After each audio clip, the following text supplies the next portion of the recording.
Bom dia para você que está participando conosco do curso Espiritualidade do Sagrado Coração de Jesus.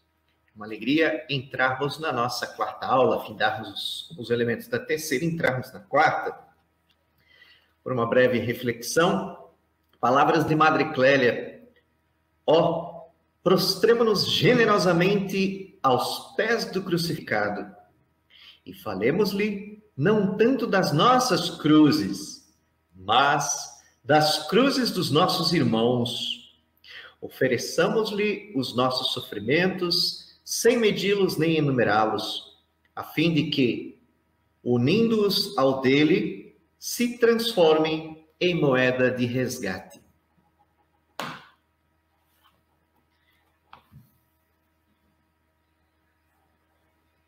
Sagrado Coração de Jesus, transpassado pela lança e muito mais pelo amor. Sois o caminho mais seguro para entendermos, com São João, que Deus é amor. Para sentirmos com São Paulo que Deus é rico em misericórdia.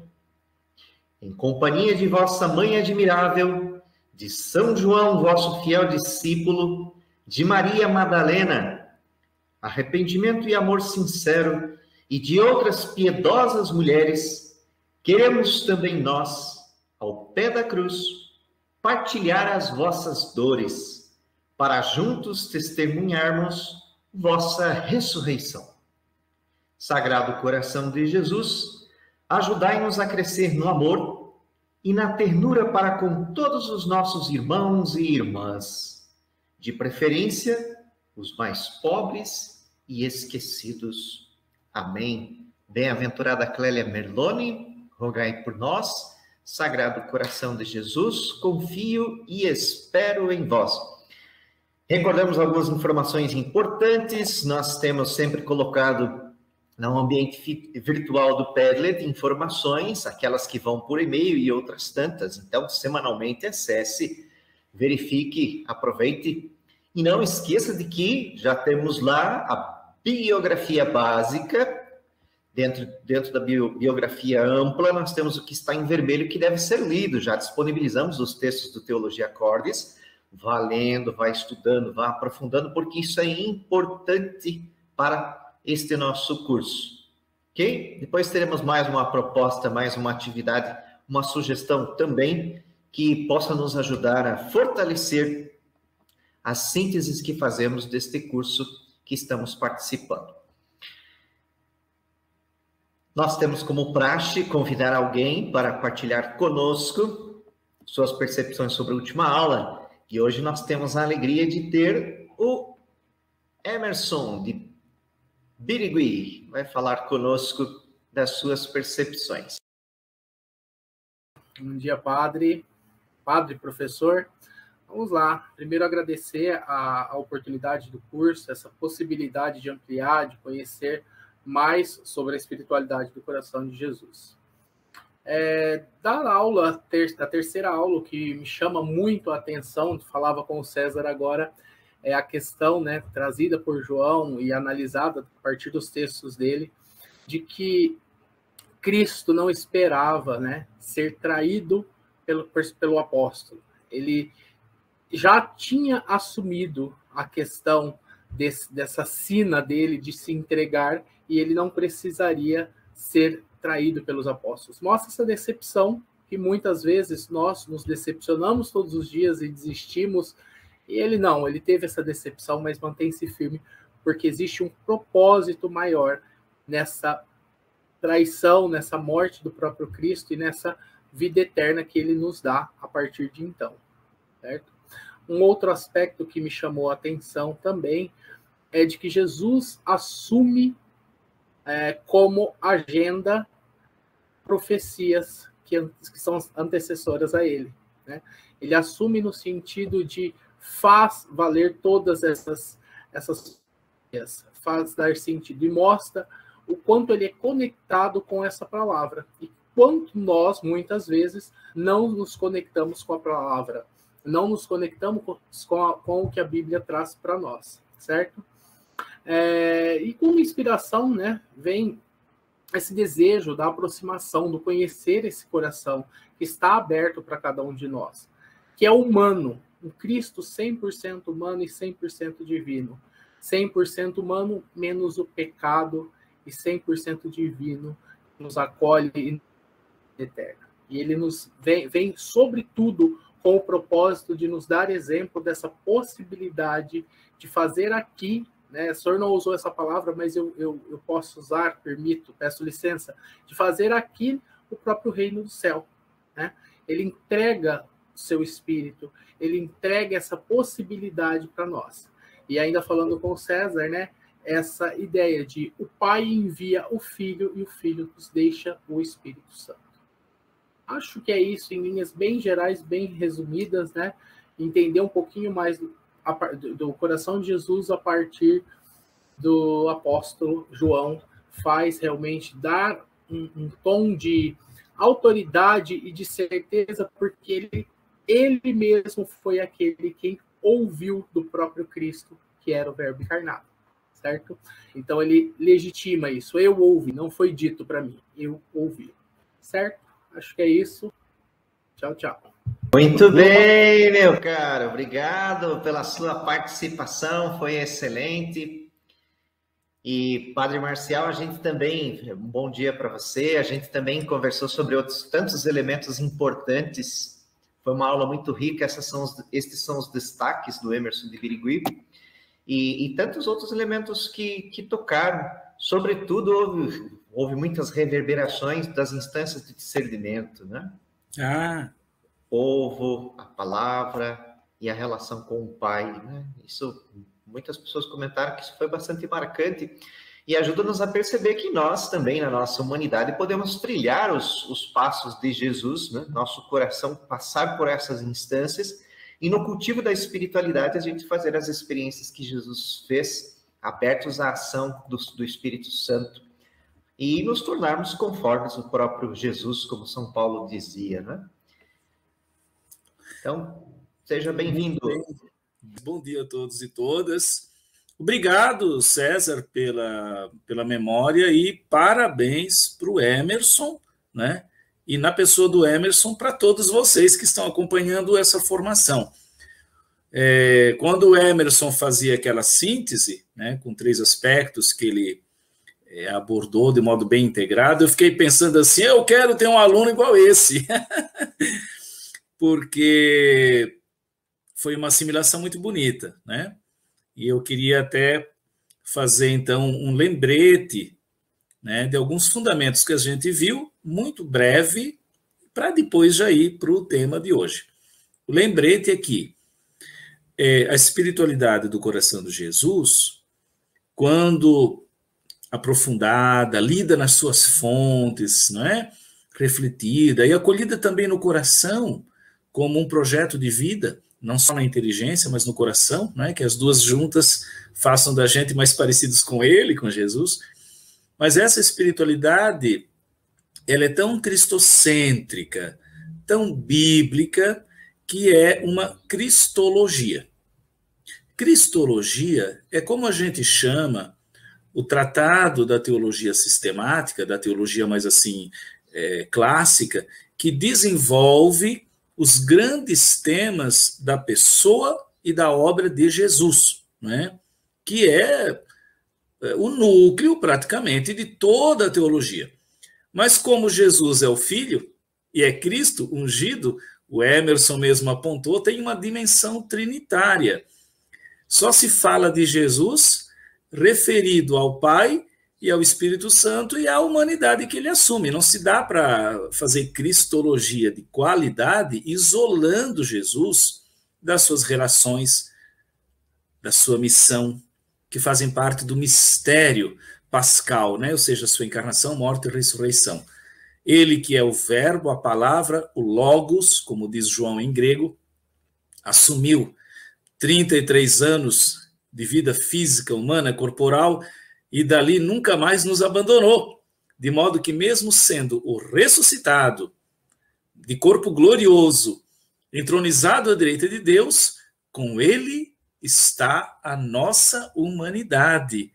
E mesmo em glória, ele traz as marcas da paixão, o coração aberto e as chagas, porque no seu corpo glorioso se inscreve a sua história, e ali está a humanidade que ele assumiu. Isso é lindo, e isso que eu disse está na oração da missa da festa da Ascensão do Senhor, né? Glorificamos ao Pai que nos entregou o Filho, e na hora que o Filho volta, faz a sua Páscoa definitiva, passando deste mundo ao Pai, ele não nos abandona. Ele nos deixa o Espírito Santo em Pentecostes, que faz de nós filhos também. Porém, além disso, ele leva a nossa humanidade ao Pai, de tal modo que no coração da Santíssima Trindade, junto com Jesus, estamos todos nós. Temos o nosso cantinho lá, não é? Como aparece também naquele ícone da Igreja Ortodoxa, pintado por Rublev, não é? O Pai, o Filho e o Espírito Santo representados com a mesma proporção e a mesma face, em cores diferentes, a mesa do Cordeiro. E quem vê o ícone de frente percebe que tem um lugar aberto para a gente se aproxima do ícone como quem encontra ali o seu lugar à mesa. E desde que Jesus nos assumiu, é como se a Trindade Santa dissesse: vem você também, puxa a sua cadeira, que nessa mesa tem um lugar para você. Isso é lindo, né? É o mistério da comunhão, da nossa participação na vida de Deus. Tudo isso que é essencial, que é bíblico, que é salvífico, é esperançoso, é um projeto de vida, não é? Contido, digamos assim, na espiritualidade do coração de Jesus, tudo isso é uma cristologia. Por isso, o magistério da igreja, alguns papas, Pio XII, e depois outros também repetem, com outras expressões, dizem que a espiritualidade do coração de Jesus, bem compreendida, é um compêndio ou uma súmula, depende da linguagem que a gente quiser usar, ou seja, um compêndio, né, do próprio cristianismo, né? É um conteúdo em que se compendia, se sintetiza nas suas várias dimensões, mas de modo coerente, orgânico, coeso, o próprio cristianismo, né? E por isso que é tão inspirador, e é uma chave que vai abrindo compreensões lindas da Bíblia, da Eucaristia, né? Então vamos lá. Por conta dessa síntese de cristologia que o coração de Jesus representa, né? As duas vias ou caminhos de acesso, né, ao coração de Jesus, como nós vimos aqui no curso, né, são, primeiro, a antropologia bíblica, a gente viu lá no início, ou seja, a visão bíblica de pessoa humana, ou seja, antropologia bíblica, a visão que a Bíblia tem e propõe no Antigo e Novo Testamento do ser humano, da pessoa humana. Ali, a palavra coração tem o seu sentido, primeiro, como termo, como expressão, como linguagem, que indica o quê? A pessoa na sua centralidade. Lembra? Não só nos seus afetos, que é uma visão posterior, ocidental, mais romântica, mas é o coração como emblema da pessoa, não é? Daquilo que ela tem de importante, de central, de decisivo, não é? Então, a consciência, o discernimento. E aí a igreja vai ver, aos poucos, vai entender, sobretudo a partir do Novo Testamento, né, que esse coração é habitado pelo Espírito Santo, que traz a lei, não só a Torá do Antigo Testamento, mas a nova lei do Evangelho, ao coração daquele e daquela que crê. E o Espírito Santo, que se hospeda em nós, que é um dom de Deus para nós, faz o quê? Gera, faz nascer Cristo em nós. De modo, como diz Paulo na carta aos Gálatas, já nem sou eu que vivo, é Cristo que vive em mim. Nós podemos dizer que essa é a finalidade última, é o ponto de chegada da espiritualidade do coração de Jesus, né? O Espírito Santo faz em nós aquela maravilha da nova humanidade que ele fez no coração do Filho de Deus. Porque, embora Jesus tenha a natureza divina, lembremos que ele é também plenamente ser humano, como o Emerson recordou, de modo que o mesmo Espírito que atuou nele é o que age em nós. E nós podemos, sim, ter um coração semelhante ao dele, né? Esse é um caminho de discipulado, de transformação. Então, essa primeira abordagem é muito importante. A antropologia bíblica, como que coração, não é? Leb, em hebraico, e cardia, em grego, Antigo e Novo Testamentos, respectivamente, como que essas palavras significam, né? Expressam a nossa humanidade e, portanto, a humanidade de Jesus Cristo, que é a palavra de Deus feito carne.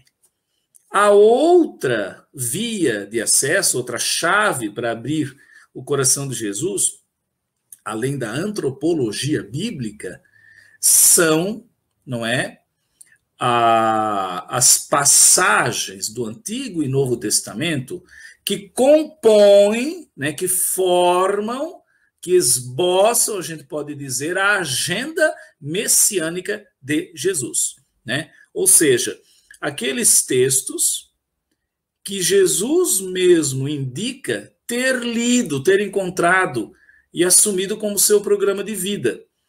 Claro que o Novo Testamento já faz uma evolução, uma interpretação muito interessante, porque depois da Páscoa e de Pentecostes, os autores do Novo Testamento já têm um certo discernimento, uma inteligência da fé a respeito daqueles fatos. Mas eles não fazem isso autonomamente, à parte, eles fazem a partir de Jesus, que conheceram, com quem conviveram, como diz São Pedro nas suas cartas, né, e os evangelhos também afirmam, não apenas um Jesus teórico, porque alguém nos convenceu externamente. Não, a gente conheceu, a gente comeu com ele, a gente estava lá quando as coisas aconteceram. E o próprio Jesus passou para a comunidade apostólica, lá dos primeiros tempos da sua missão, o próprio Jesus passou algumas indicações interessantes que hoje a exegese bíblica afirma e confirma como interpretações muito originais, pessoais, né, de força histórica que representam, de fato, discursos originais, percepções que só Jesus poderia ter tido. Isso é muito interessante.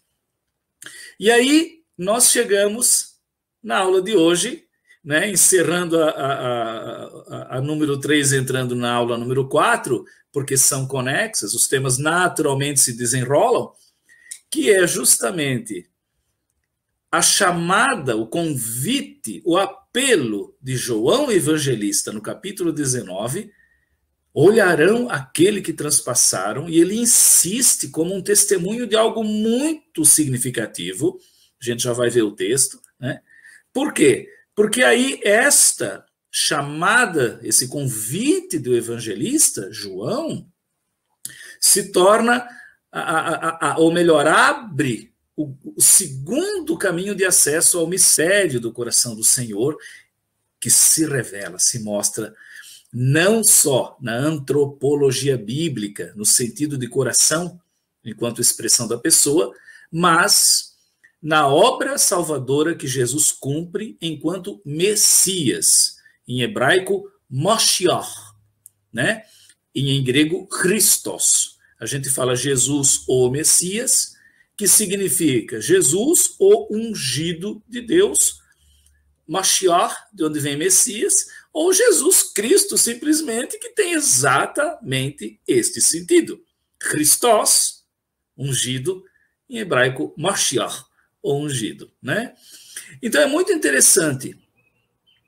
Quem vai nos ajudar, né, nessa aproximação ao coração de Jesus pela exegese, que é o estudo dos textos, da sua linguagem, das suas radicais, das suas conexões na Bíblia, e, portanto, da exegese para a hermenêutica, que é aquilo que a gente colhe, interpreta, sintetiza a partir de dados, né, que tem também uma base histórica, técnica, de crítica de texto. Quem nos ajuda? O padre André Tessarolo, lembrando que em italiano André é Andrea, né? Está aqui. Como César lembrou, já está na bibliografia, padre André Tessarolo. Eu não poderia lembrá-lo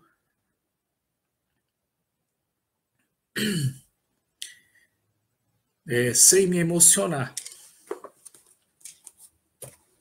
Padre André Tessarolo, um teólogo e um homem de Deus, um dos grandes diretores das edições deonianas de Bolonha, né, da minha congregação, com quem eu tive o privilégio de conviver por 3 anos e meio, né, com ele. Então, aí, tivemos grandes momentos juntos, e eu era um guri, comparado à experiência do padre André Tessarolo, mas ele soube me acolher com paciência, com esperança, né? E os anos que eu convivi com ele na Itália, na nossa grande comunidade geral, e todas as idas a Bolonha, a Gregoriana, as conversas, uma tacinha de vinho, um bom café, esse homem eu hoje considero um dos meus formadores, né? E então é uma alegria poder citá-lo como uma primeira fonte bibliográfica muito interessante nesse livro que é simples, didático, né, e profundo.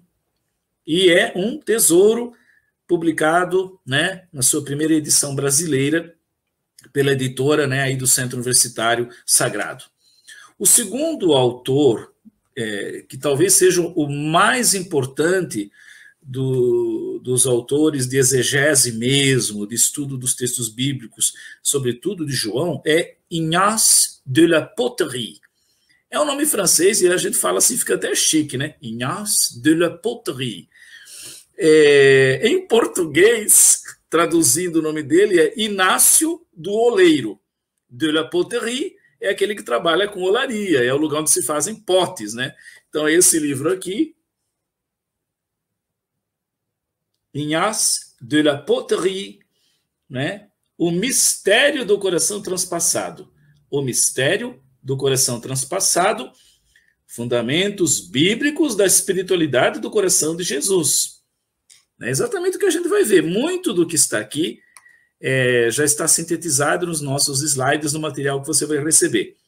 E esse livro é, em italiano, da EDB, Edições Deonianas de Bolonha, da minha congregação, e a gente tem vários títulos no Brasil, em várias editoras. Quase todas as editoras católicas do Brasil traduzem, editam algo da EDB, como aí o Sagrado fez com o livro do Tessarolo. Um outro livro muito importante, que é didático, é um tesouro, porque ele reúne, desde o período dos apóstolos até recentemente, até o século XX, esse livro reúne todas as interpretações de todos os autores mais relevantes sobre o coração de Jesus na perspectiva do Evangelho de João. Quando eu digo todos, é todos mesmo. Chega perto de 80 autores e fontes documentais consideradas nessa pesquisa e já trazidas para nós de forma didática, não é? Organizada, que é o livro Ele Veio pela Água e pelo Sangue, né?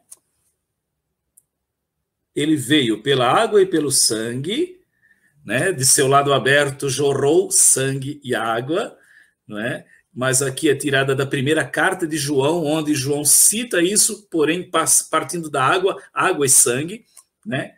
Ele veio pela água e pelo sangue, do meu querido confrade deoniano Alfredo Carminati. Eu não o conheci pessoalmente, infelizmente, não é? Ele havia já trabalhado em Roma por mais tempo, já estava em outras missões, e eu não tive a chance de encontrá-lo. Mas conheço a obra dele, é de grande valor. E esse é um livro publicado pelas Paulinas, talvez a gente até ainda tenha algum, né, em prateleira nas livrarias. Por fim, o terceiro livro É uma edição quase apostila, feita em Paris, né? Para a formação dos leigos e do clero, né? E é um curso do padre Charles Bernard, O Coração do Cristo. E é publicado, né, por uma instituição local, né, um grupo de formação de estudo francês, que teve licença dele, e é uma edição assim que não é tão comercial. Mas não se preocupe, o conteúdo que está aqui já está assimilado na nossa aula, e também é o mesmo apresentado por padre André Tessarolo, né, no livro dele, Teologia Cordis. Então, nós não temos nenhuma perda de conteúdo pelo fato de não ter o Charles Bernard em português. Mas como eu tive chance de encontrar esse tesouro, eu recolhi, e ele nos servirá mais adiante para outros temas, não é? Então, com essa base, vamos ao texto de João e vamos caminhar com esses autores, né? Se você quiser abrir a sua Bíblia, pode abrir a sua Bíblia, porque nós teremos algumas citações para completar essa abordagem. Eu estou com a minha Bíblia aqui, não é? Mas os textos principais a gente transcreveu. Vamos então ler, né? Aqui nós já lemos, onde Jesus fala: vinde a mim quem tem sede e beba aquele que crê em mim, como diz a Escritura, né? De seu interior, de seu seio, de seu ventre, em algumas traduções, coelia, jorrarão rios de água viva. De quem que ele falava? Do Espírito Santo, o dom do Espírito, que ele haveria de dar quando fosse glorificado. Para João, a glorificação do Senhor ocorre no momento da sua cruz. A cruz não é uma derrota, não é uma frustração, não é? Não, a cruz é o ponto alto, extremo do amor redentor, regenerador de Deus, que assume o nosso pior, o exílio, a dor, a morte, a injustiça, a condenação, para nos livrar de tudo isso, de modo que ali se cumpre a nossa redenção. E aquele madeiro que seria um instrumento de tortura, João enxerga como trono de glória, né? E mais adiante a espiritualidade da patrística, até o século 3, 4, dirá que o lenho da cruz, na verdade, é a nova árvore, como a antiga árvore do paraíso. Esta agora é a nova árvore que o Messias planta no chão desse mundo e dali frutifica, né, em vida nova. Nasce dali a igreja, os sacramentos, a redenção, de modo que ela se torna trono. E o Espírito Santo é o grande dom que o Salvador, o Messias, faz, né, prometido aqui. Um detalhe interessante: em que dia Jesus disse isso? Quem tem sede, vinde a mim. Por que em público? Por que em voz alta? Em que contexto? Na festa judaica dos tabernáculos, não é?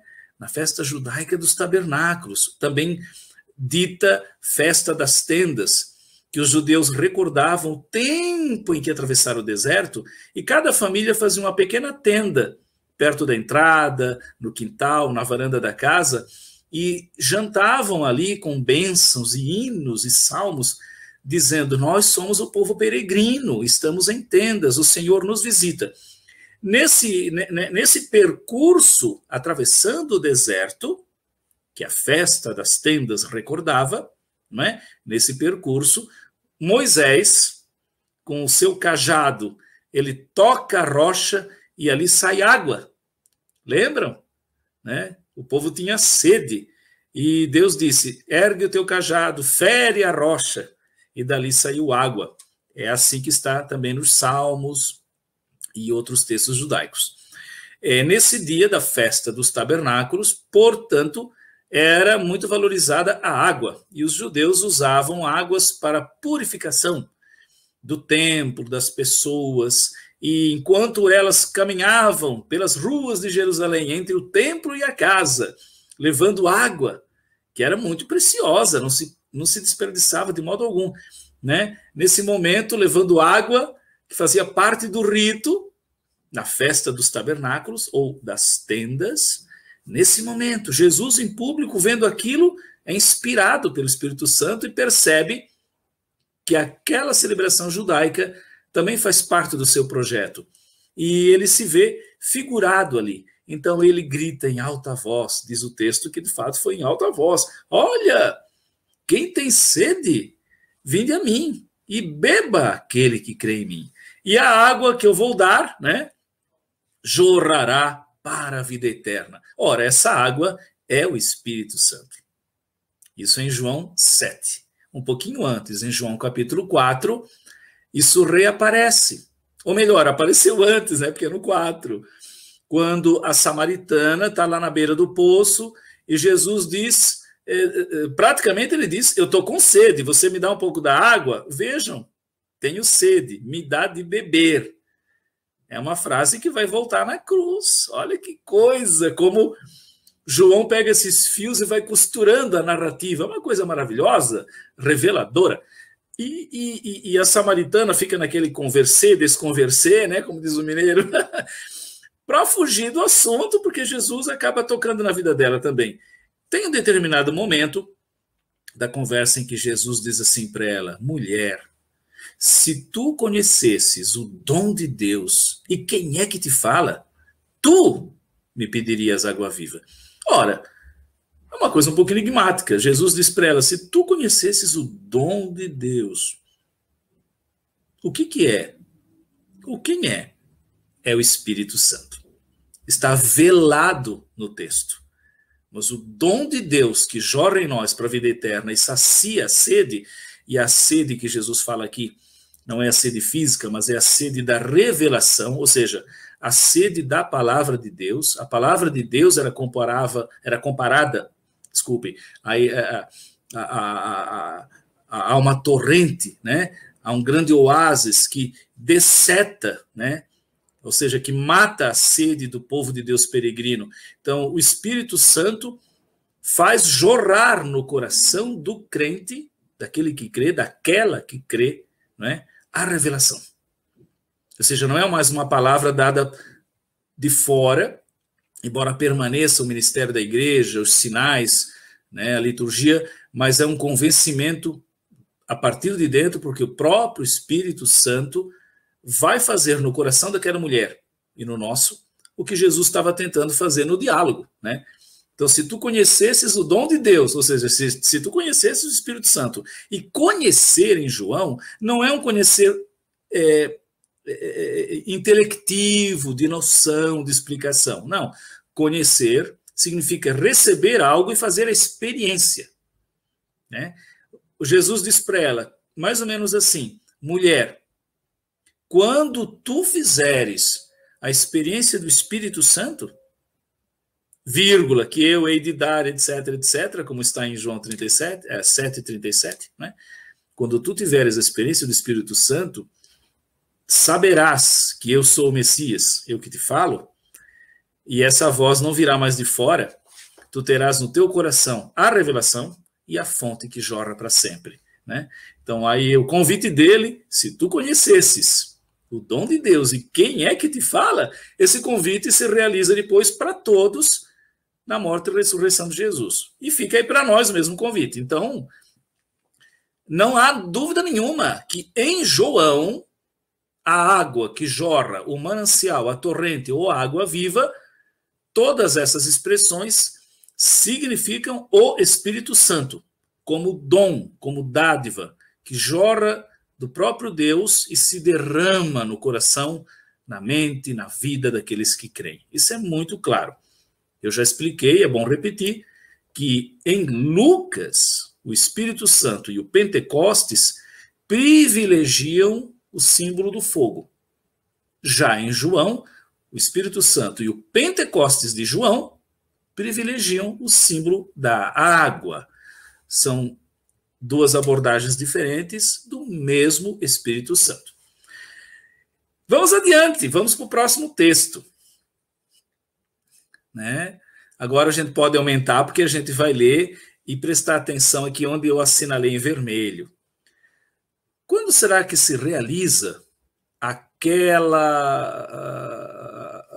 dádiva, né? Aquela promessa de Jesus, né?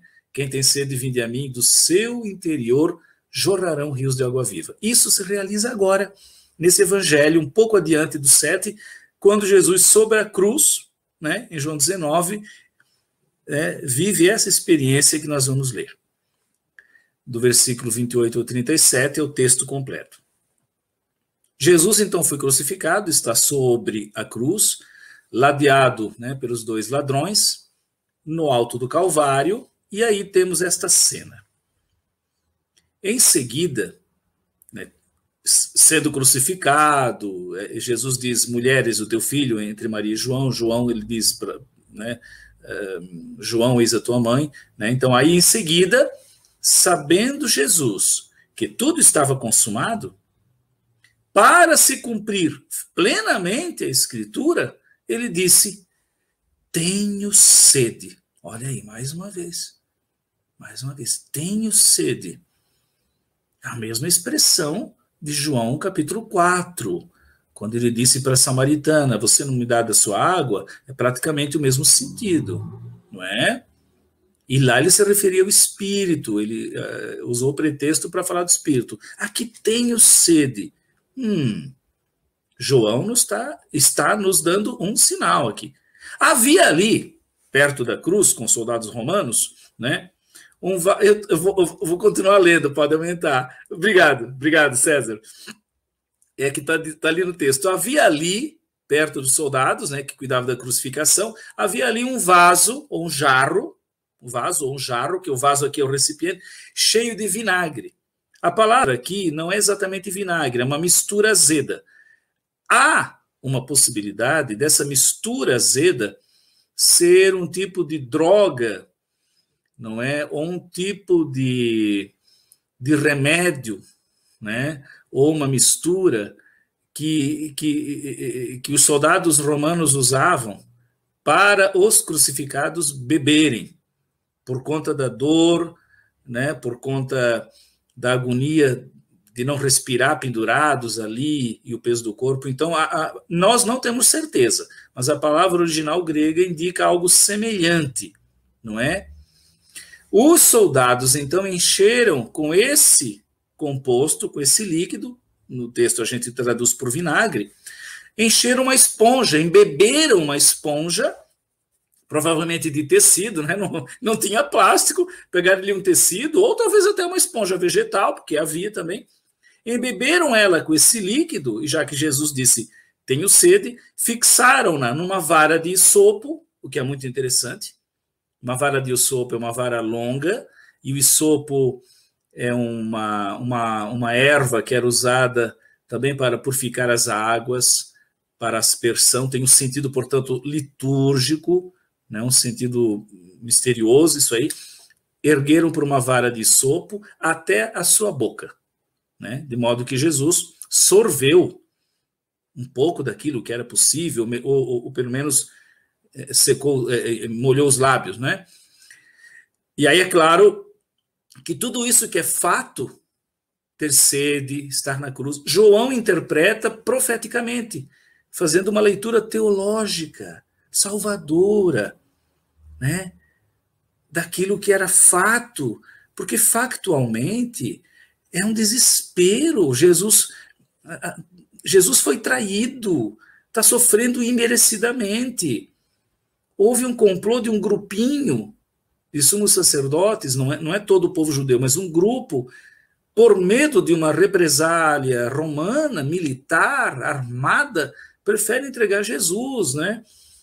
E há várias tensões ali, e ele foi, né, julgado pelo processo, digamos, religioso do Sinédrio e entregue depois para um processo civil romano.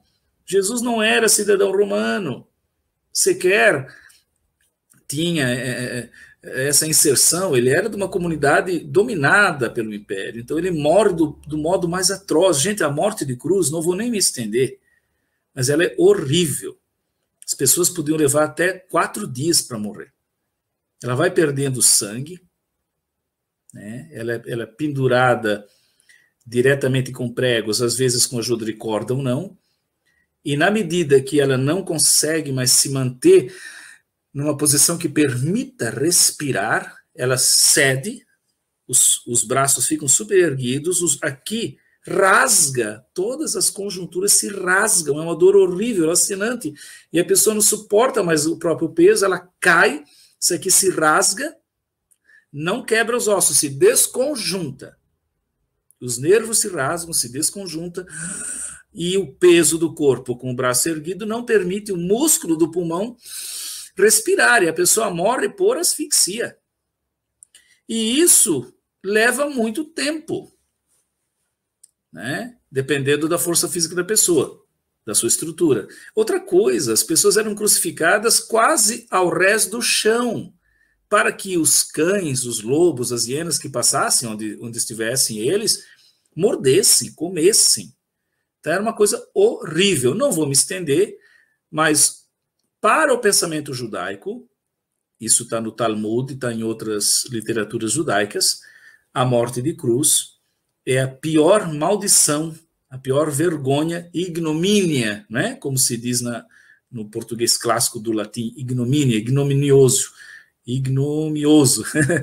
né? Vergonhoso, é maldito. Quer dizer, por isso, gente, naqueles tempos históricos do início da igreja, era muito difícil entender que Jesus era o Messias.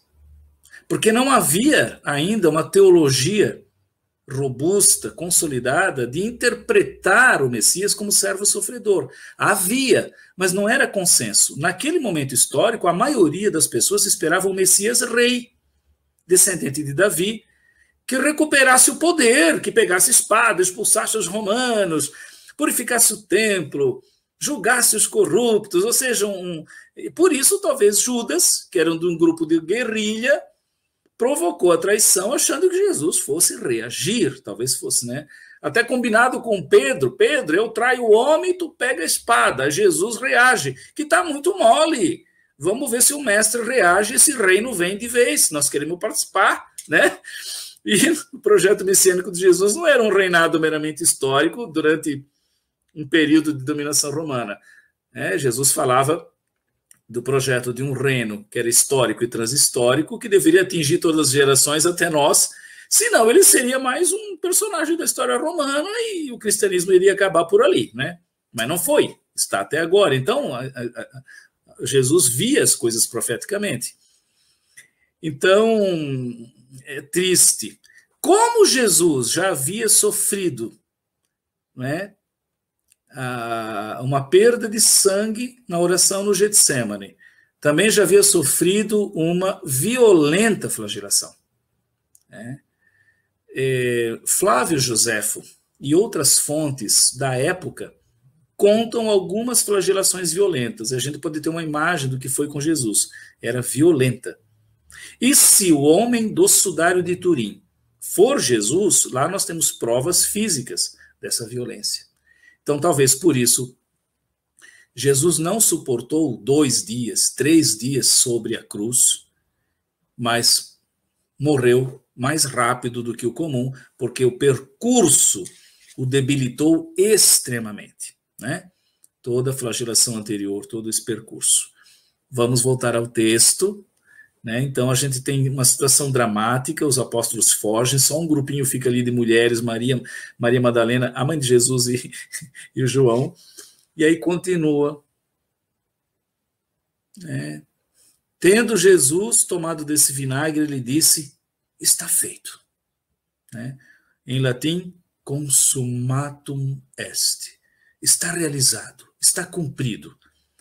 É uma frase curta, como quem diz, feito, cumpriu-se, realizou-se. A minha parte está feita.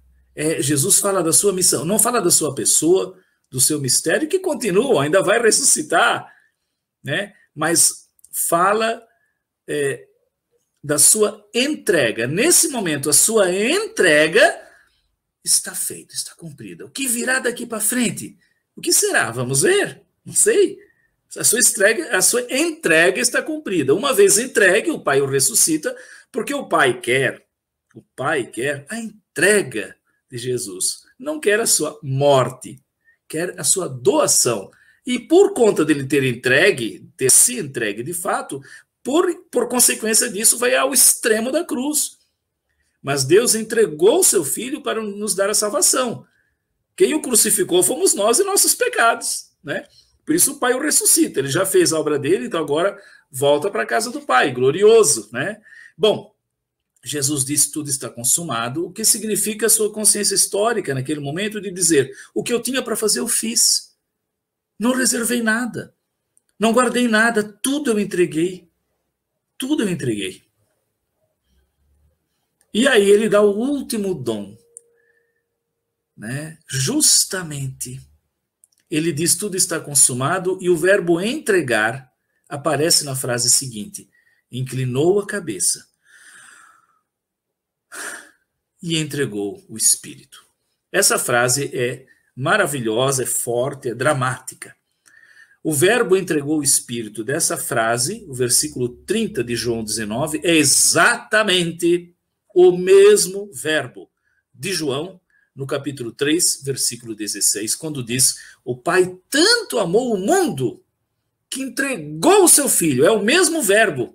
Então, olha que interessante, o Pai entrega o Filho e o Filho entrega o Espírito. Ou seja, o amor de Deus é um amor de entrega, porque senão não é amor, né? Até em Deus é assim. Quem ama se entrega, se dá, se faz dom. E dá do quê? Do seu melhor. O melhor do Pai era dar o Filho. E Jesus, cheio do Espírito Santo desde a encarnação, qual era o seu melhor? Dar o Espírito Santo. Então veja que interessante. Aparentemente ele morre, porque a frase fria, cruamente lida, significa expirar. Expirou. Morreu. O que eu tinha para fazer, eu fiz. Morreu. Não. João não diz morreu, embora a frase possa ter esse sentido. Sim, pode ter.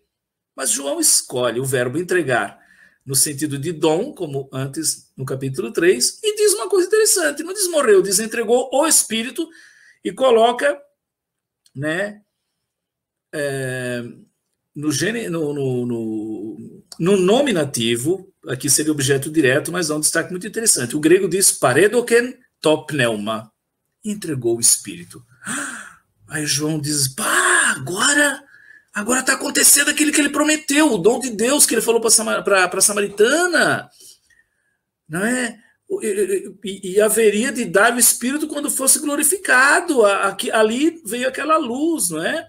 É a partir daqui que lá no futuro o João vai escrever o Evangelho e colocar os fatos em ordem na narrativa. Mas as coisas aconteceram com ele testemunhando. Voltamos ao texto. Entregou o Espírito. Fica em aberto aí, entregou o Espírito, né? Top pneuma pode ser o Espírito Santo, e aqui parece que é. Bom, versículo seguinte. Os judeus, quando fala que os judeus, na verdade, é a liderança, é um jeito de dizer os príncipes, né? A liderança dos sinédrios, sobretudo os saduceus, os sumos sacerdotes, né? Os judeus temeram, ficaram com receio que os corpos dos crucificados ficassem na cruz durante o sábado. Por quê? Porque já era, naquele dia, começava o rito de preparação da Páscoa judaica, quando eles separavam os cordeiros para serem imolados, as famílias limpavam a casa, faziam ritos de purificação. Purificação do quê? De tudo que era fermentado. As fibras de tecido não podiam misturar, se era tecido de linho, não podia misturar com algodão nem com lã. A casa tinha que ser purificada, todos os utensílios de cozinha lavados, para quê? Para preparar a ceia pascal, soleníssima, né? Na verdade, eles estavam já celebrando entre quinta e mais uns dias. Jesus adiantou, celebrou no iniciozinho, na quinta, e já tinha na noite anterior celebrado. Mas havia o grande rito no templo de Jerusalém, não é? Então, era o rito de preparação para esse momento culminante da Páscoa judaica. E esse sábado era particularmente solene. Que sábado? O dia seguinte. Essa é a dica do texto que nos mostra que Jesus morreu, foi morto, melhor, na sexta-feira do dia anterior. Por que tinha que retirar os corpos logo? Porque Jerusalém não poderia ficar impura com cadáver, com sangue derramado, senão era impossível, segundo a lei, celebrar a Páscoa judaica. E por que já tinha que tirar ali na sexta? Porque no calendário judaico, como o nosso calendário litúrgico até hoje, o dia se abre com a lua na véspera. Então, dali a pouco, Jesus morre às 3 da tarde, os evangelistas dizem a hora exata. É muito rápido o que tem que ser feito, porque 3, 4, 5, 5h40 da tarde, quando o sol se põe e a lua aparece, os judeus já entendiam que era o sábado. Porque no calendário judaico não existe noite. Claro, atmosfericamente, como fenômeno cronológico, existe uma noite, mas não na liturgia. Na liturgia judaica, a lua anuncia a véspera, e a véspera é um ofício, um ritual, num jantar que já abre o dia seguinte. Da véspera adiante, você tem uma vigília que acaba na aurora, né? Então, eles tinham poucas horas para conseguir uma licença do governo, Pilatos, e para tirar os corpos segundo o rito judaico, porque tinha que recolher tudo, todo o sangue, tudo aquilo que é físico e visível tem que ser sepultado. Então, isso dá muito trabalho. Né? Tem que arranjar linho, tem que lavar. O rito judaico do funeral leva horas, ainda mais naquele tempo. Então, eles disseram, gente, nós temos que tirar os corpos, vamos apressar que todo mundo morra. E, cruelmente falando, foi isso. Né? Como que os soldados romanos matavam as pessoas? Quebrando as pernas, para não ter mais suporte nem na canela, nem no joelho. A pessoa ficava estirada totalmente, os ombros se dilaceravam e eles morriam asfixiados. E é isso que aconteceu. Rogaram, então, a Pilatos que lhes fossem quebradas as pernas, sendo em seguida retirados do madeiro. Né? Vamos adiante. Próximo slide. Isto. Então, continuamos a leitura. Vieram os soldados, sabe-se que eram soldados romanos, da guarnição que aplicava a crucificação, né? E quebraram as pernas do primeiro e do outro, que tinham sido crucificados com ele. Como eu expliquei, né? Para que não tivessem suporte, apoio e o peso do corpo levasse à asfixia, né? Chegando, porém, a Jesus, ao ver que já estava morto, olha que interessante, não lhe quebraram as pernas. Está em vermelho. Por quê? Um detalhe, um fato, foi assim que aconteceu. Porém, João faz uma leitura profética, messiânica. Então, ele não lhe quebraram as pernas. O que então faziam os romanos? Os romanos pegavam uma lança longa, chamada longina, e com essa lança longa, eles costumavam dar um golpe de misericórdia para ter certeza que o condenado tinha morrido. E esse golpe de misericórdia, né, existia, era uma prática romana, tinha um soldado sempre treinado para isso, era com uma lança longa, de ponta bem afiada, atravessar o costado, ou o flanco, ou o lado, como se queira dizer, direito do corpo, na minha orientação, ou seja, o meu lado direito, quem vê, quem está na frente acha que é o esquerdo, mas na minha orientação seria o meu direito, por debaixo ou entre as costelas, mas geralmente por debaixo, assim, não quebra as costelas, e vai direto na aurícula direita do coração, que é mortal. Então o soldado aproximou-se e abriu-lhe o lado, no grego está pleura, mas a gente pode ser o flanco, o lado direito, a gente sabe que é o direito, porque era assim que os romanos faziam, com uma lança.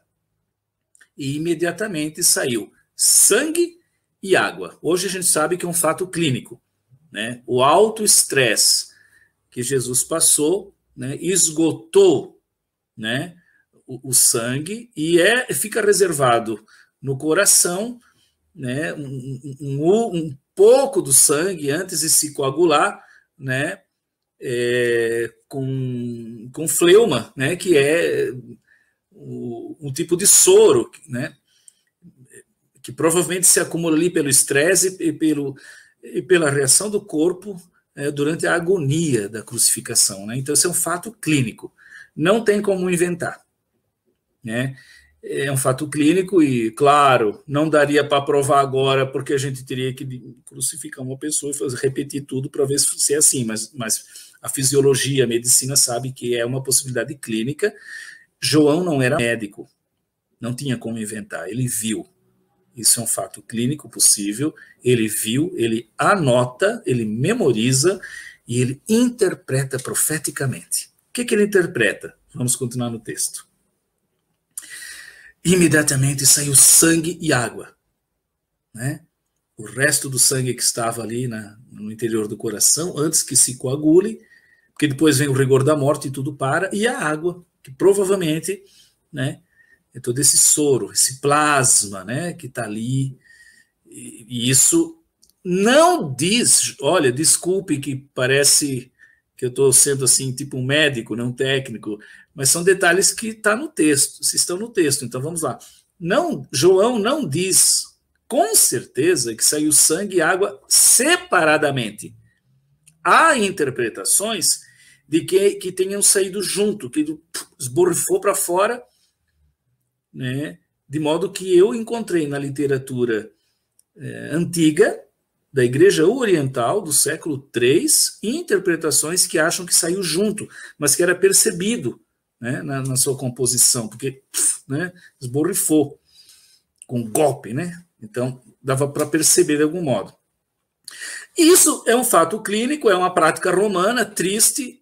Se João não tivesse uma compreensão profética, messiânica, ele nem anotaria, porque é muito triste para o discípulo ver o mestre morrendo daquele jeito. Então, João tem uma outra intenção, não é fazer uma crônica da morte de Jesus, mas é fazer uma interpretação profética, messiânica daqueles fatos. O que será que ele viu?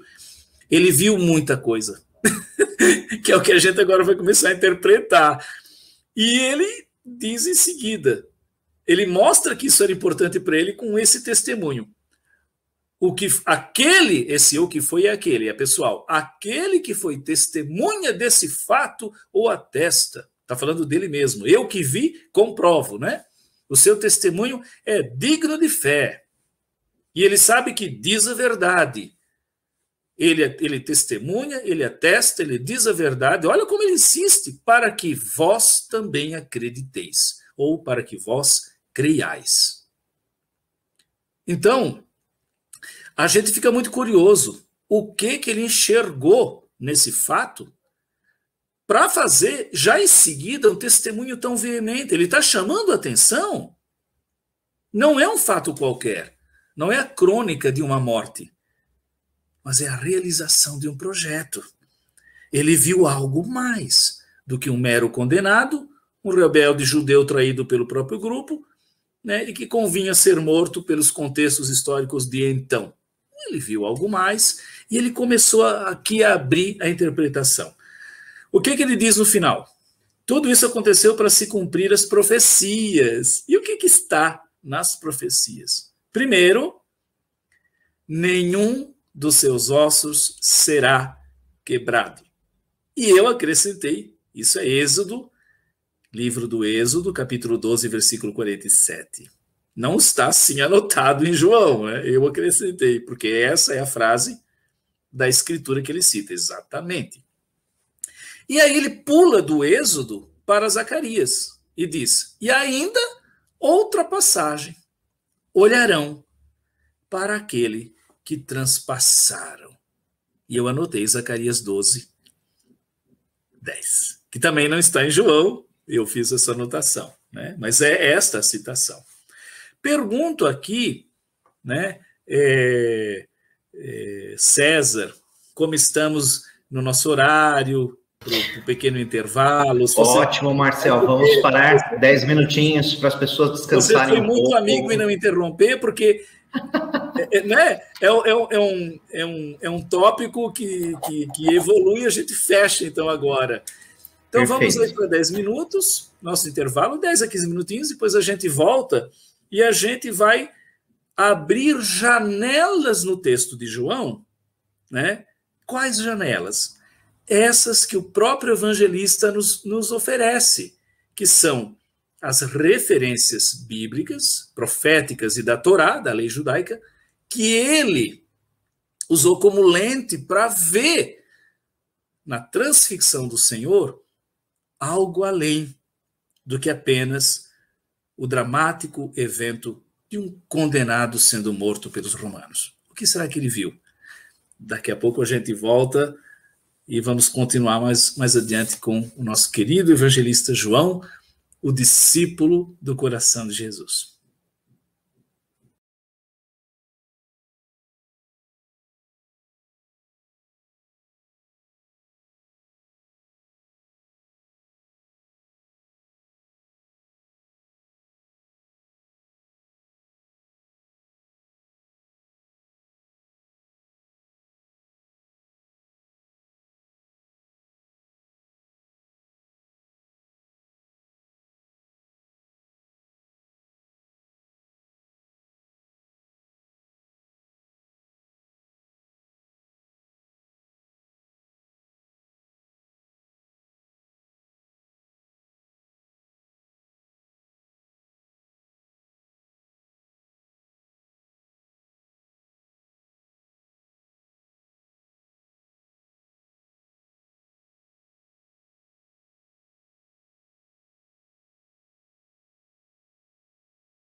Muito bem, você que está retornando do intervalo, deixe-me aproveitar para dar alguns recados importantes.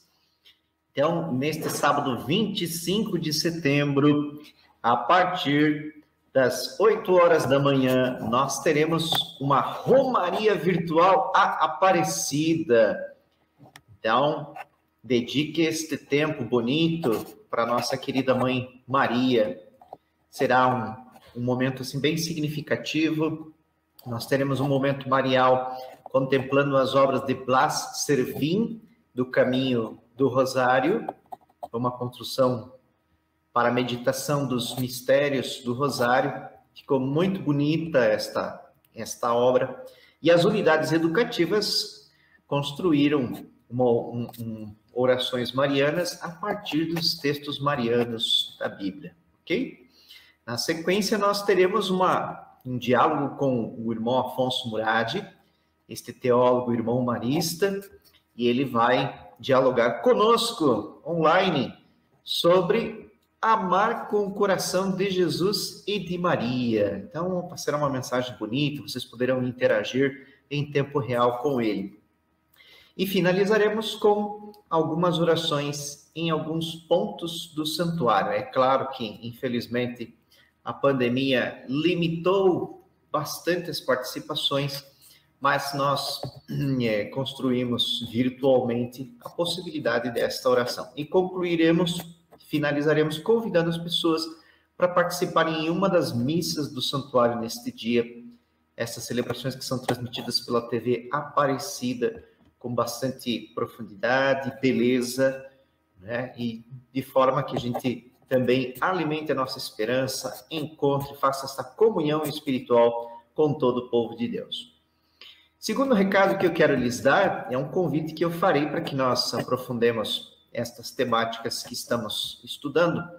Eu quero que você, ao longo desta semana, faça o exercício de tentar dialogar com uma pessoa que não participa do curso sobre os pontos que você julgou serem significativos nesta caminhada que nós trilhamos até aqui.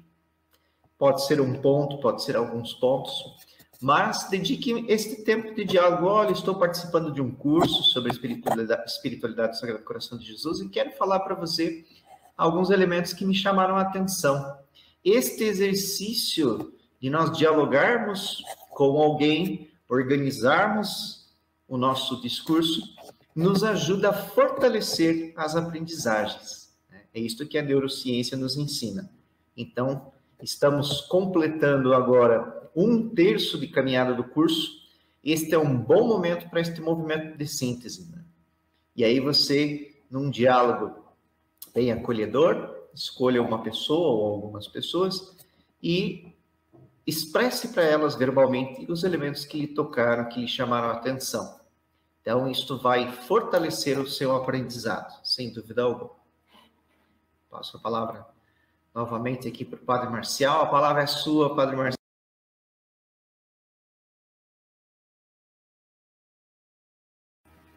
Seu microfone está desligado. Aí. Foi bom você lembrar do Encontro Aparecida, porque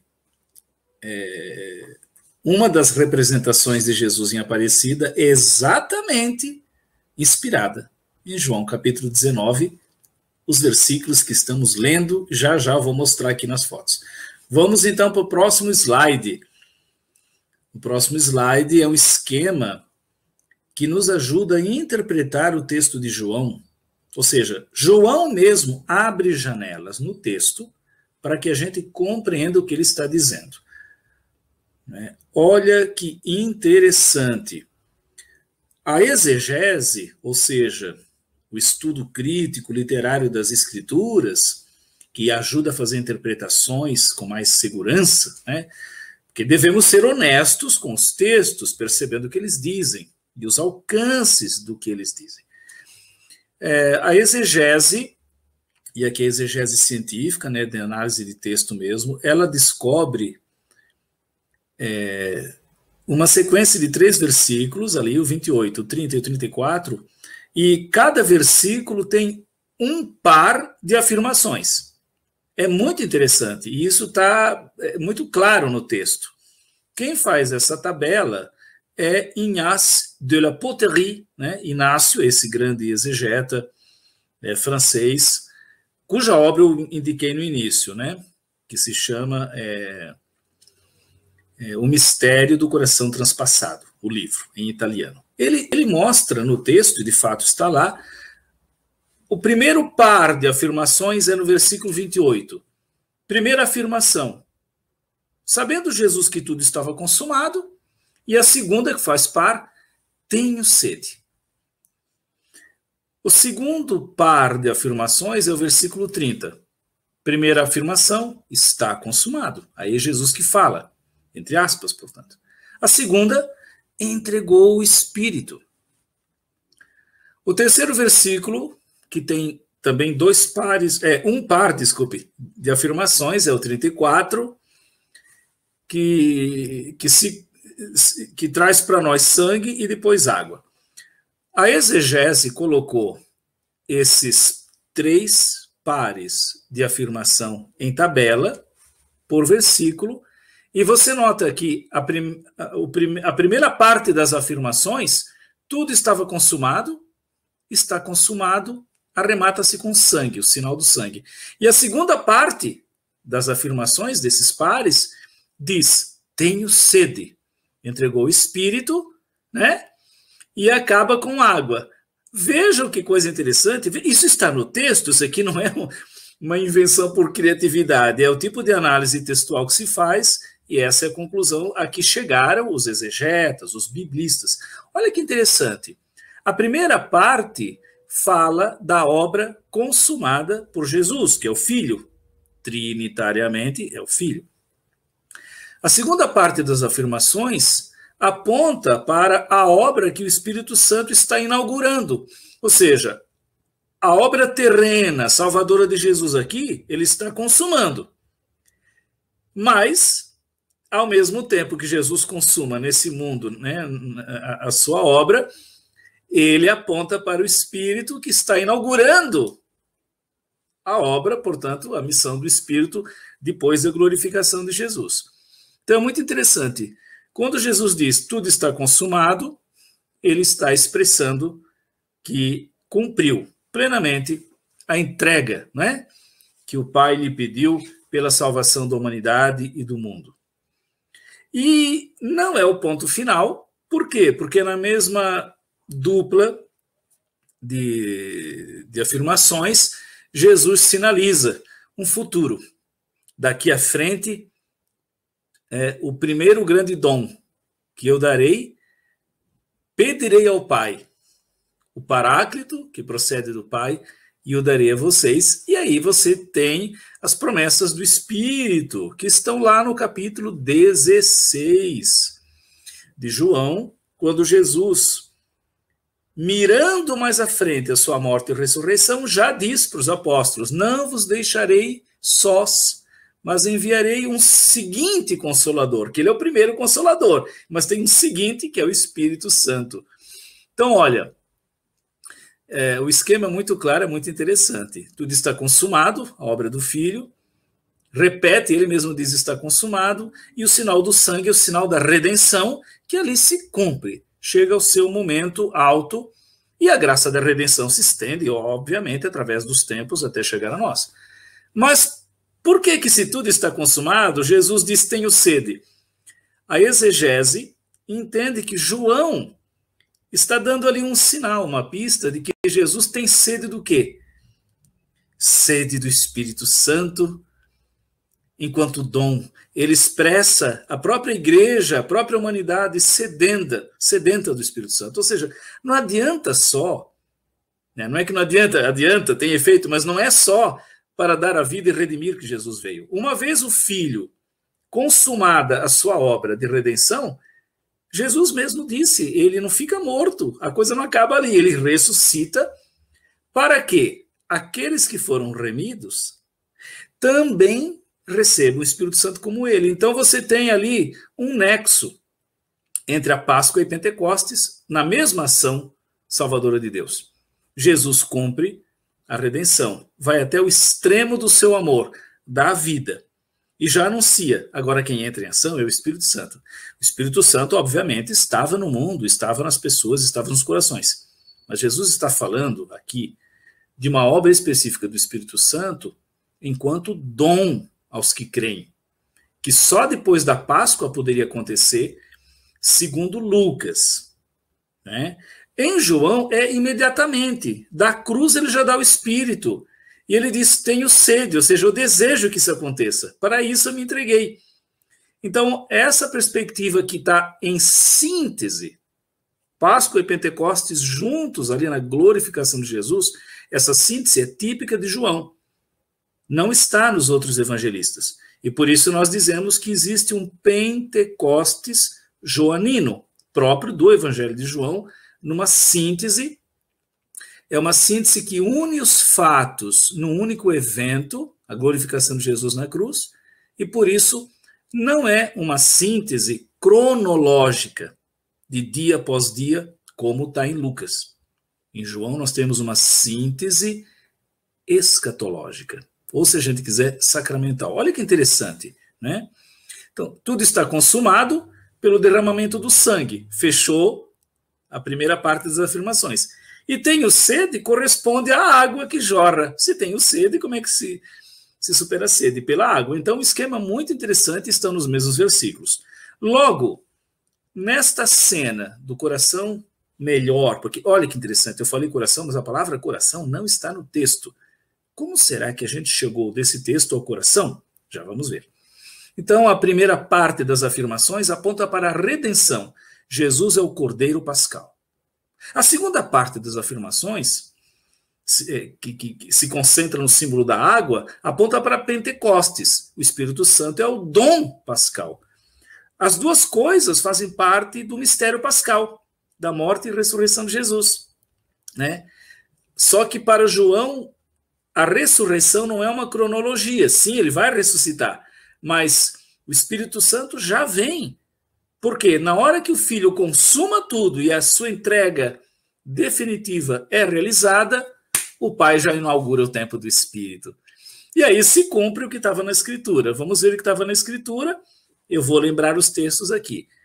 Em Êxodo 12, 46, está escrito: o povo de Israel vai celebrar a Páscoa, ou seja, a libertação do Egito e a entrada na terra de Canaã, né, com uma ceia. E nesta ceia vão imolar, aspergir o sangue sobre o povo e vão comer em refeição festiva o cordeiro pascal.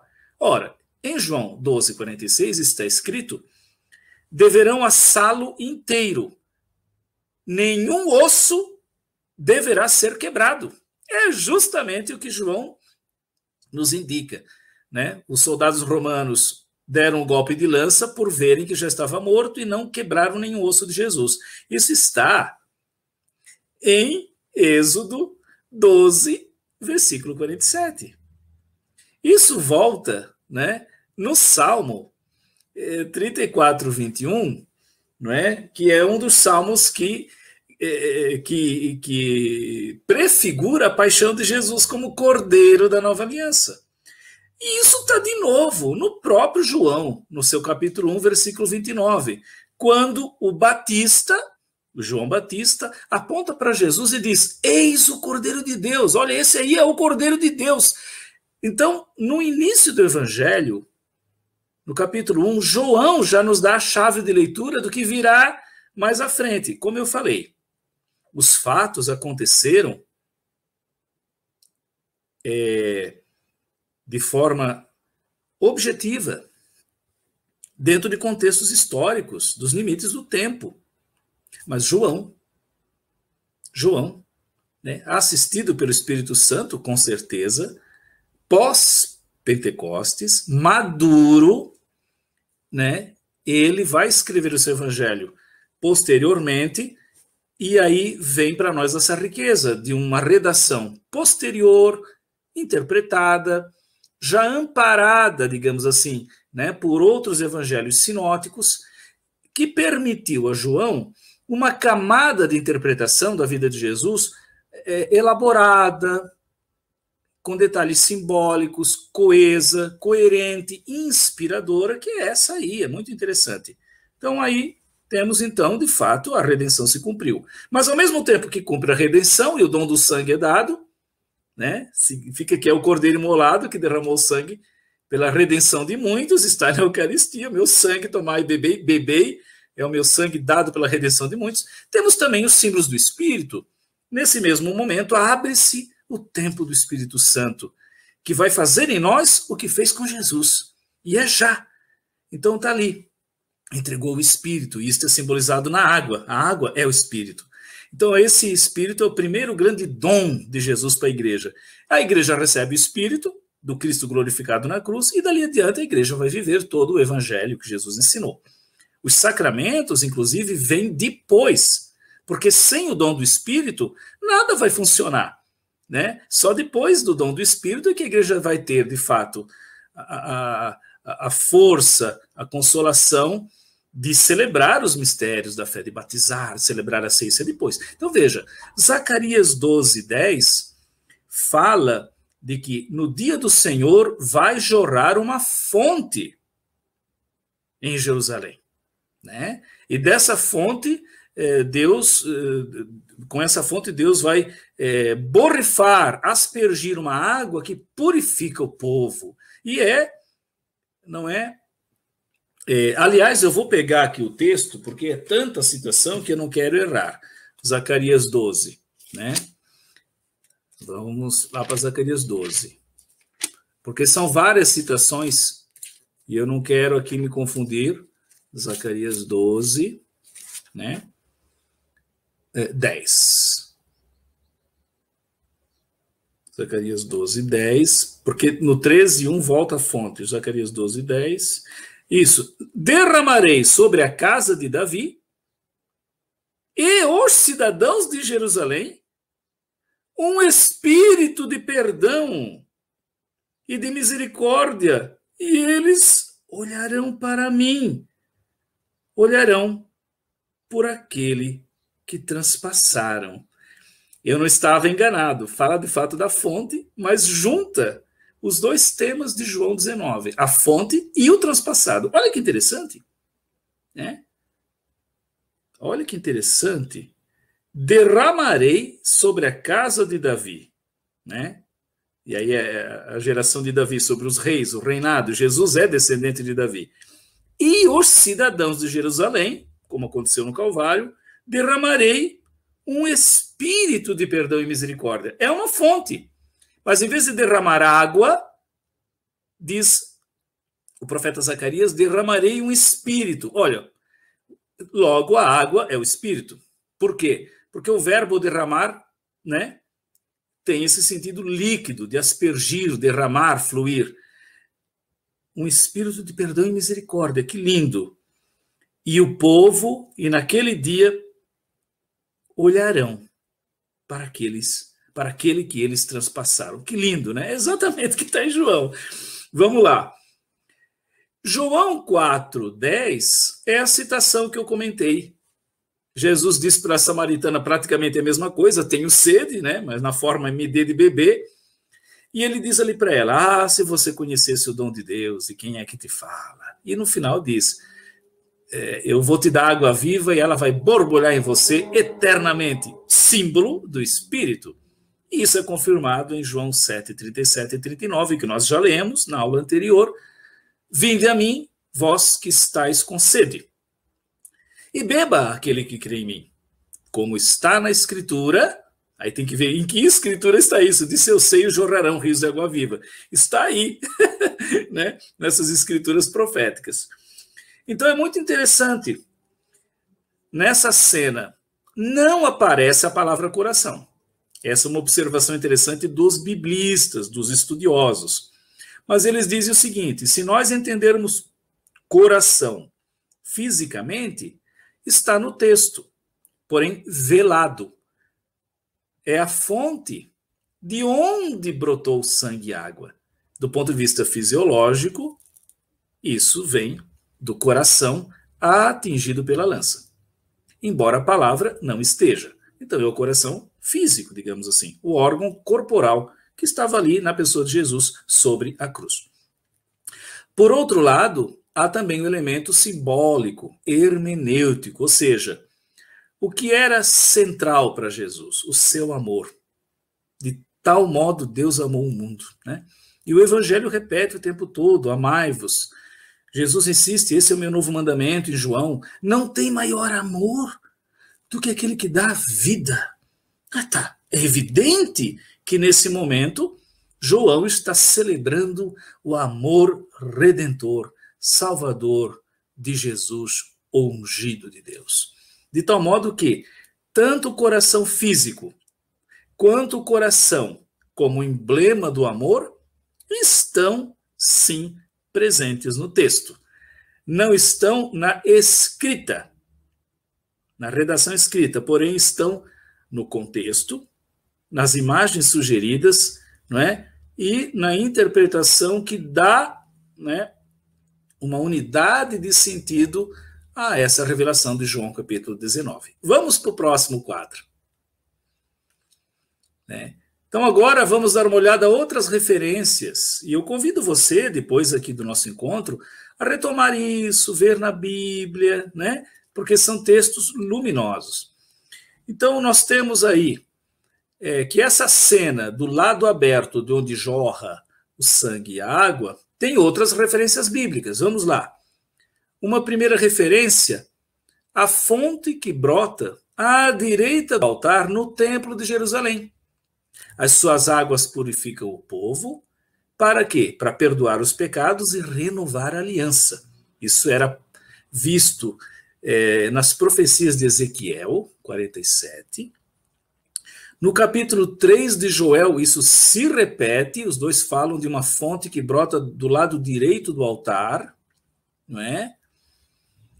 Em esse ZV, depois a gente conserta, viu, César? É ZC, seria de Zacarias 13:1, que está aqui na minha mão, e que diz o seguinte: naquele dia estará livre para o acesso de todos da casa de Davi de Jerusalém uma fonte para lavar os pecados e suas impurezas. Vou retirar do povo o pecado das idolatrias e eles vão viver uma aliança nova. Tá de novo ali no texto. Voltando ao texto aqui, né? Em Mateus 26, nós temos uma indicação disso. Esse sentido aparece em Mateus. E a primeira carta de Coríntios 11:25 tem uma coisa que é preciso explicar, porque tem muitas pessoas que leem e não entendem, talvez, porque é um texto que precisa de uma certa informação, que fala do mesmo sentido da fonte, mas na perspectiva de Paulo, que era um rabino, um sábio judeu, né? Então, o que Paulo diz em 1 Coríntios 11:25? Diz o seguinte: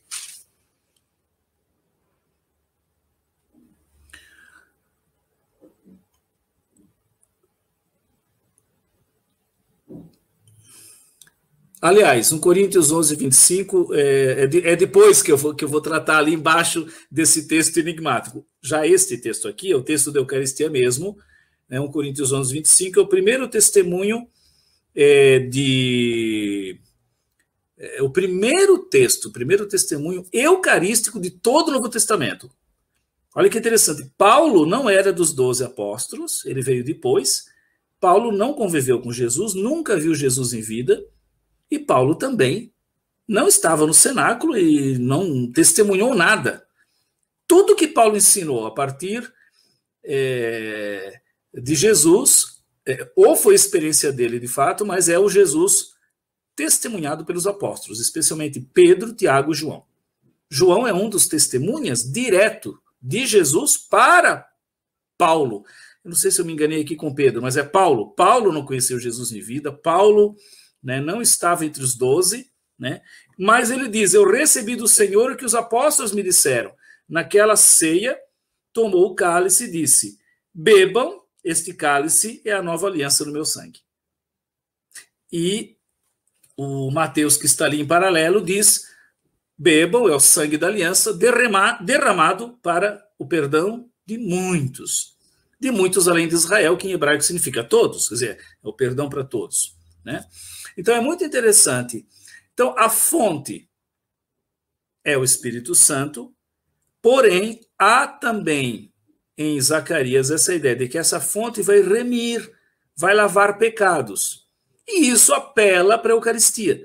Aqui começa, né, essa aproximação muito estreita entre o lado aberto do Senhor, fonte e água dali jorraram, e uma percepção sacramental, porque o sangue vem junto com a água e é um sangue de redenção. E Jesus usou essa expressão, sangue derramado para redimir, lá na Eucaristia, como os textos comprovam. Então começa a ter ali, digamos assim, que o lado aberto, ou o coração transpassado de Jesus, tem um alcance eucarístico, aponta para a Eucaristia.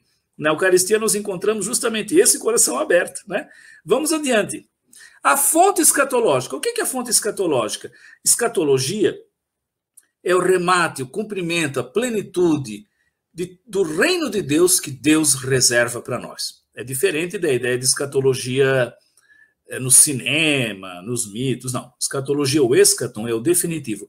Deus reserva para nós o excelente, a plenitude, a vida.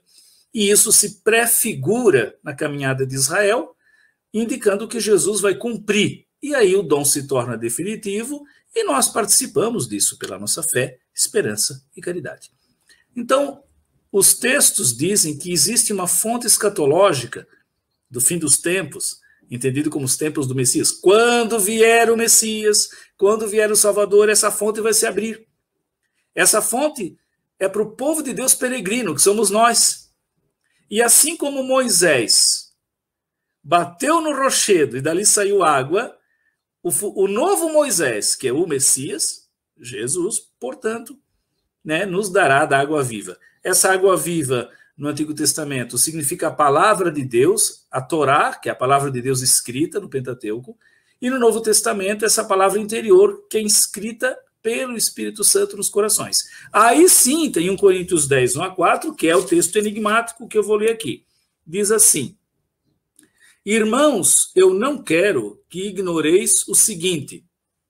Não quero que ignoreis. O São Paulo está dando um ensino. Esse ensino é tipicamente teologia judaica. Como Paulo era rabino, ele tinha isso presente, ele ensina. Ensina o quê? Os nossos pais, ou seja, os judeus antepassados, os nossos ancestrais de Israel, estiveram todos debaixo da nuvem e todos atravessaram o mar. Está falando do Êxodo. A nuvem é a Shekinah, né? Aquela que voltou no Tabor. Pedro, Tiago e João estavam na transfiguração e eis que sobre eles veio a nuvem. Não é uma nuvem de chuva, não é meteorológico nesse caso. É sinal escatológico, é a nuvem da Shekinah, da presença misteriosa de Deus. Paulo diz, todos os nossos antepassados estavam sob a nuvem e atravessaram o mar, símbolo do batismo, passar pelas águas. E ali, debaixo da nuvem, atravessando o mar, o antigo Israel foi batizado, diz Paulo, fazendo essa comparação entre os símbolos. Todos comeram também do mesmo maná e beberam da mesma bebida espiritual, da água que saiu do rochedo, aberto por Moisés. E aí, olha que interessante, Paulo diz assim, de fato, os nossos antepassados israelitas bebiam de uma rocha. Bebiam de uma rocha espiritual que os acompanhava. Mas como assim? Aqui tem um detalhe. Nos ensinamentos judaicos antigos, há uma lenda de valor simbólico espiritual, de que todas as manhãs, por milagre, quando os israelitas saíam das suas tendas no acampamento, naqueles tempos de deserto, de travessia, a rocha fendida por Moisés, de onde brotava a água, ela aparecia, ela era ambulante. Sim, é muito interessante, mas Paulo diz, de fato, bebiam de uma rocha espiritual que os acompanhava.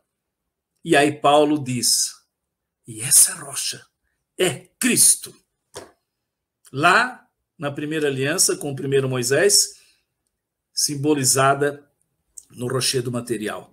Agora nós já sabemos, essa rocha que os acompanhava já era Cristo, né? Já era sinal do Messias, e ele agora se revelou, está aqui. É muito interessante, isso está ali em Êxodo 17, não é? Está em João 7,37, que a gente já leu. Vamos para o próximo slide. Ali está o paralelo, vejam que interessante. Moisés bate com seu cajado no rochedo, o rochedo é ferido, digamos assim, é fendido e sai água viva. E essa rocha acompanha os judeus até chegarem em Canaã. Justamente o paralelo está do lado, aqui uma pintura de Fra Angelico, um grande pintor, né, do início da Renascença italiana, e ali você vê a semelhança. Assim como o rochedo ferido pelo cajado de Moisés abriu-se e dali saiu uma fonte, o novo rochedo, que é o próprio Jesus, ferido pelo golpe de lança, também abriu-se e do seu coração, podemos dizer, jorrou a nova fonte. Então ali, a nova aliança já se anunciava na primeira e cumpre de modo definitivo aquilo que Deus já estava providencialmente preparando até a vinda do seu Filho Redentor. Vamos para o próximo slide, né? Aqui você tem uma gravura muito interessante, essa aqui do crucificado, com o soldado romano transpassando o seu lado, e essa figura já anuncia o coração. É uma interpretação do final da Idade Média. Cor Iesu lancia perforatum. O coração de Jesus atravessado ou perfurado pela lança. Então é muito interessante. Já tem a síntese, já está apontando para o coração, né? Aqui abaixo, o coração ocupa o centro, não há mais o corpo todo de Jesus, mas o coração. A gente sempre tem que lembrar que não é o coração como um órgão separado, embora a figura seja assim. É o coração entendido como síntese, como emblema do amor de Jesus ferido por nós. Esse coração sobre a cruz, e também tem uma lança fina que o fere, a lança, já é uma representação inspirada em Santa Margarida Maria Alacoque, a partir do século XVII. A outra é medieval, né? E aqui à direita você tem, ao fundo, o vitral do sol nascente da Basílica de Aparecida, voltada para o Oriente, de modo que, nos grandes momentos de sol, no nascer do sol e na entrada de estações, o sol atravessa o vitral e e torna então visível a cruz. Essa cruz pendurada aqui é uma cruz pendente de metal em Aparecida, que é muito interessante, é uma tradição antiga, isso não é só do Brasil, mas Cláudio Pastro usou do seu gênio artístico. E o que Cláudio Pastro representa? O Cristo ressuscitado não está mais na cruz, é glorioso. Então ele de fato não está. A figura de Jesus crucificado é a parte vazada. Está e não está, porque está vazado, não tem metal ali, mas a gente o vê. Então, Cláudio Pastro teve o cuidado de desenhar o coração, de modo que, exatamente acima do altar mor da Basílica de Aparecida, e em face, digamos assim, do sol nascente, o sol nascente que nos veio visitar, a luz nos permite ver nos traços vazados dessa cruz a cena de João 19, incluindo de forma destacada o coração. E você vê que tem pequenas ondas do coração, sangue e água que escorrem, e se fôssemos continuar nessa figura, o sangue e a água que escorrem do coração do Senhor caem, gotejam sobre o altar, fazendo uma ligação direta entre o mistério da cruz e a Santíssima Eucaristia. E daí vem essa síntese maravilhosa do século XVIII, o coração eucarístico de Jesus. Aqui tem uma síntese artística, não tem palavra nenhuma, basta ver e contemplar e você está diante de João capítulo 19, sem precisar do texto. Essa é a arte sacra, traduzir, né, de forma visível, decodificar em arte a revelação que está na palavra de Deus. Maravilha. E é por isso que no rito latino da Igreja Romana, e também alguns ritos orientais, de fato, quando se prepara o vinho para a Eucaristia, se mistura também um pouco de água, lembrando do sangue e da água que jorraram do lado aberto do Senhor. Esse é um detalhe simbólico que perdurou em várias liturgias orientais e também do Ocidente, como até hoje a gente ainda usa. Vamos adiante para o próximo slide. Bom, então agora eu vou encerrar o nosso encontro com as 3 interpretações do sinal da transfixão. Por que transfixão? Transfixão é o nome técnico, né, que se dá do golpe de lança que atravessa, né, e atinge o coração do Senhor. A primeira interpretação desse sinal porque de fato João atesta, é verdade, eu vi, então ele aponta para um sinal, semeion, no Evangelho de João, esse sinal, ele entende que o lado aberto de Jesus é o sinal que arremata todo o Evangelho, é o sinal dos sinais, o ponto de chegada de tudo que Jesus sinalizou, desde que o Verbo se fez carne até a cruz. Então ali, a primeira interpretação é uma interpretação soteriológica, né, que é essa típica de João, uma interpretação soteriológica, ou seja, referida à salvação. Soteriológica significa uma interpretação salvífica, redentora, que é típica de João. Saiu sangue e água. O sangue tem um significado pascal, é o mistério pascal, portanto, a nossa participação na redenção. Saiu sangue e água, que tem um significado pentecostal, que é aquilo que a gente diz, é o Pentecostes joanino. Para João já está acontecendo o Pentecostes. Então, sangue e água, Páscoa e Pentecostes, em João. A primeira carta de João, capítulo 5, que está ali indicado, o que diz? Diz assim, Jesus é aquele que veio pela água e pelo sangue, porque de fato 3 dão testemunho de Jesus perante nós. A água, o sangue e o Espírito. Isso é uma síntese de João, na sua primeira carta, 5, versículo 6 a 8, um pouco enigmática. 3 dão testemunho de Jesus. A água, o sangue e o Espírito.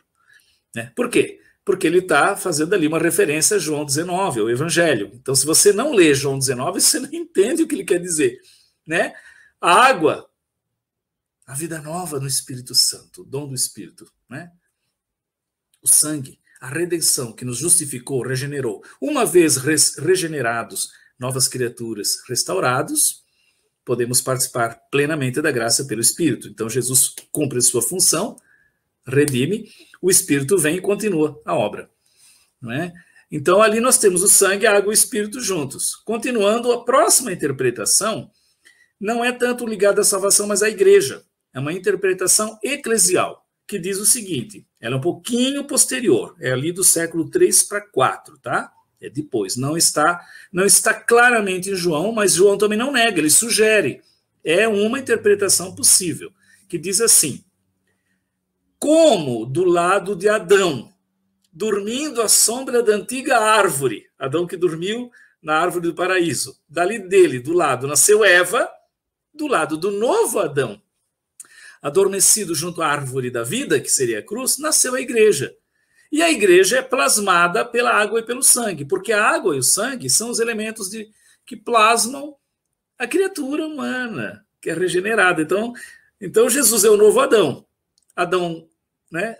Deus toca Adão e dali do seu lado tira Eva, e agora do novo Adão, de seu lado, nasce a nova Eva, que é a igreja. Isso é uma interpretação que está em São João Crisóstomo, um grande teólogo do período patrístico do século IV, né? Que inclusive vem de Antioquia, é sírio de nascença, mas de língua grega, e acaba sendo o grande patriarca da igreja de Constantinopla, a sede da igreja do Oriente. Ele diz isso.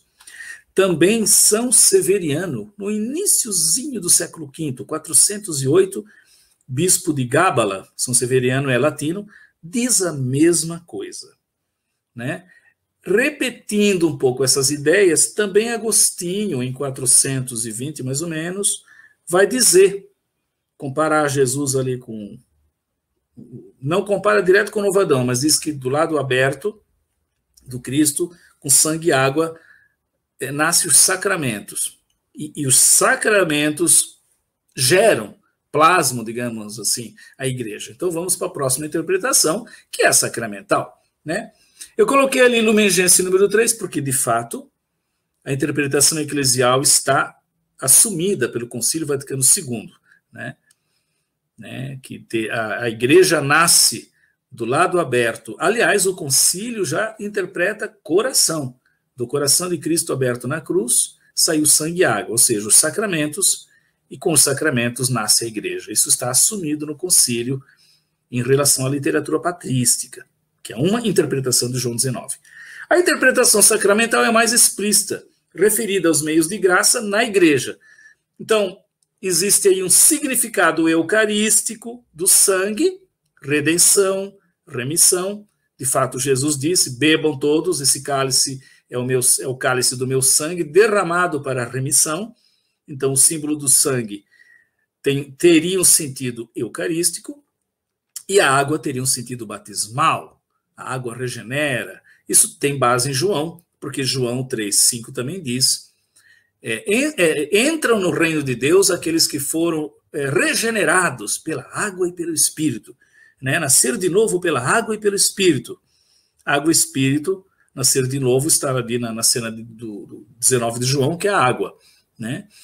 E a redenção, lembra-se o sangue. Há ainda outras interpretações, eu queria lembrar aqui uma quarta interpretação também muito antiga, de que o sangue é o martírio e a água é o Espírito Santo. Então, durante o período das perseguições, no século I a II, não é, do cristianismo, II até, né, há alguns textos antigos que dizem: do lado do Senhor saiu sangue e água, lembrando, né, que a igreja participaria da cruz pelo martírio, também derramaria o seu sangue, mas seria sustentada pelo Espírito. E em João, esta cena com a água que jorra do lado aberto já é o batismo no Espírito Santo. João entende que é o grande dom do Espírito que santifica, que vem habitar, que vem derramar a vida de Deus em nós. Esse batismo no Espírito é o dom do Messias, que do Pai nos dá o Espírito Santo. E ao longo da nossa vida nós vivemos isso, avivamos isso, cultivamos essa grande graça pelos sacramentos, comungando do pão e do vinho no altar e pelo batismo, né? Que atualiza em nós as graças da redenção, que nos insere no corpo de Cristo, que nos afirma como filhos e filhas de Deus. Então, essas são as interpretações. E de onde ou de que modo João sugere coração para que tudo isso chegue no coração do Senhor? É do convite: olharão aquele que transpassaram. A frase soa como um convite, uma chamada, né? Olharão aquele que transpassaram. E a igreja, de fato, ao longo dos séculos, fez esse exercício de olhar o transpassado. E foi olhando o transpassado que se discerniu o mistério do coração, porque o coração ali ainda está oculto.